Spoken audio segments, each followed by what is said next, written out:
لگتا نہیں تھا کریں گے ذبح پر ذبح۔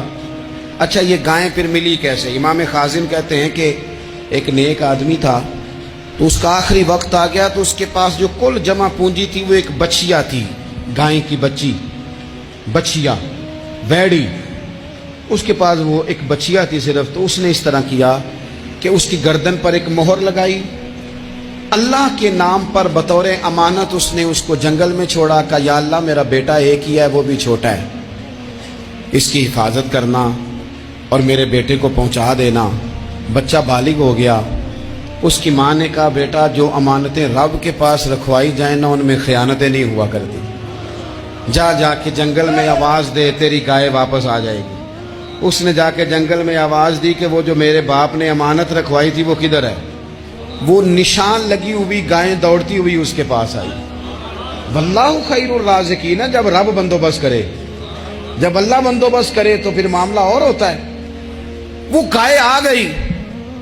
اب اس نے کیا کیا اس نوجوان نے کہ وہ گائے گھر لایا، ماں سے آ کے کہا کہ اماں یہ تو اللہ نے فضل کر دیا۔ ماں کہنے لگی پتر حالات ہمارے خراب ہیں، منڈی میں لے جا اسے بیچ دے، لیکن سودا میری مرضی کے بغیر طے نہ کرنا۔ کس کی مرضی کے بغیر؟ کس کی؟ اماں کی مرضی۔ اور سنو یار، تھے کچھ لوگ جن کو لوگوں نے تانے بھی دیے کہ تم ماں کے پیچھے لگ گیا ہے، لوگوں نے بڑا کچھ کہا، پر جو ماں کی مرضی پہ لگیں ناکام نہیں ہوتے زندگی میں۔ یہ دیکھو ماں کی مرضی پہ لگا۔ اس کی قیمت کتنی تھی گائے کی؟ بڑی مہنگی تھی، پر 3 دینار کی تھی۔ منڈی میں لے گیا، 3 دینار اس کی قیمت لگ گئی۔ تو ماں نے کہا تھا میری مرضی کے بغیر سودا نہ کرنا۔ اب بچے تو نہیں نہ مانتے، اماں کو کیا پتا باہر بزنس کیا ہے، لین دین کیا ہے، پر ماں نے کہا تھا میری مرضی۔ بندہ دے رہا ہے اسے 3 دینار، اس نے کہا جی میں نے طے تب کرنا ہے، ڈن تب کرنا ہے، پہلے اماں سے پوچھنا ہے۔ گھر جا کے اماں سے پوچھا، اماں کہنے لگی دے دے۔ واپس آیا تو اس نے کہا کہ میں 6 دینار دیتا ہوں پر میری شرط ہے، ماں سے نہیں پوچھنا۔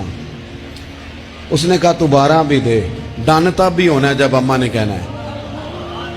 وہ جب اس طرح کی اس نے گفتگو کی، واپس اپنی والدہ کے پاس گئے، کہنے لگے اماں سمجھ نہیں آتی، 3 دینار کی گائیں بندہ 12 میں خریدنے کو تیار ہے، شرط لگاتا ہے کہ اماں سے نہیں پوچھنا۔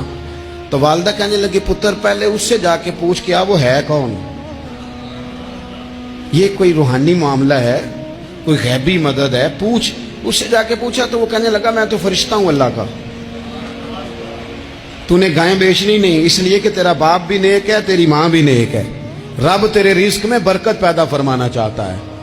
ماں باپ نیک ہونا رزق میں برکت ہو جاتی ہے۔ ماں باپ نیک ہوں، ان کی صالحیت کا اثر پہنچتا ہے بچوں تک۔ رزق حلال کما کے لانے والے ہوں تو گھر میں برکت ہوتی ہے۔ جا کے کہا کہ تیرے ماں باپ نیک تھے، اسے نہ بیچنا گائے کو، تو کیا کریں؟ کہنے لگے بنی اسرائیل والے سوال کر کر کے خود مشکل میں آ گئے۔ اب وہ ایسی گائے جو جوان بھی ہو، یہاں تو ہر غریب آدمی اپنی گائیں یہاں لگا دیتا ہے، کھیتی باڑی میں یہاں لگا دیتا ہے، کنویں میں پانی نکالنے میں تو یہاں تو ہر ایک کی گائیں، تو ایسی گائیں جس کا رنگ بھی اتنا پیارا ہو، زیادہ بوڑھی زیادہ بچی بھی نہ ہو، اور ابھی تک کھیت میں بھی نہ لگی ہو، وہ سوائے تیرے کہیں نہیں ہے۔ اس نے کہا چل پھر میں